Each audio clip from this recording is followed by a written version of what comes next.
அப்போ அதுக்குள்ளே வந்து கொஞ்சம் அட்ஜஸ்ட் பண்ணலாம் அப்படின்றது நம்ம பாசிட்டிவாக எடுத்துக்குவீங்க, எடுத்துட்டு தான் உட்காந்துருக்கீங்க. ஓகே, ஸோ அது மாதிரி அந்த ஆட்டிடியூட் என்ன பண்ணலாம். சரி, அவங்க வேலையெல்லாம் விட்டுட்டு இவ்வளோ தூரம் நம்ம சிஸ்டருங்க நம்ம டீச்சர்ஸ்லாம் வந்து யாருன்னா வந்து நம்ம பிள்ளைங்களுக்கு சொல்ல மாட்டாங்களா, நல்லது சொல்ல மாட்டாங்களா, நாங்கள் சொல்லியிருக்கிறத நாங்கள் சொன்னால் கேட்பாங்களோ கேட்கலையோ, இன்னொருத்தவங்க வந்து சொன்னால் இன்னும் கொஞ்சம் நல்லா இருக்குமே அப்படின்னு அவங்க மெனக்கிட்டு அவங்க டைம் எல்லாம் இது பண்ணி என்னை கூப்பிட்டு நானும் அதை ரெடி பண்ணி உங்களுக்காக எதாவது சொல்லணும்னு சொல்லும்போது அதை பாசிட்டிவாக ரொம்ப ஹாப்பியாக எடுத்துட்டு கண்டிப்பாக அதில் ஒரு வார்த்தை கூட விடக்கூடாது.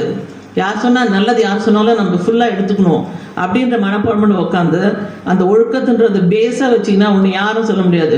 உதாரணத்துக்கு சொல்கிறேன், என்னையும் எடுத்துட்டா கூட படிக்க நான் புக் எடுத்துகிட்டு உட்காந்தா இந்த உலகத்தில் இடி விழுந்தா கூட எனக்கு கேட்காது.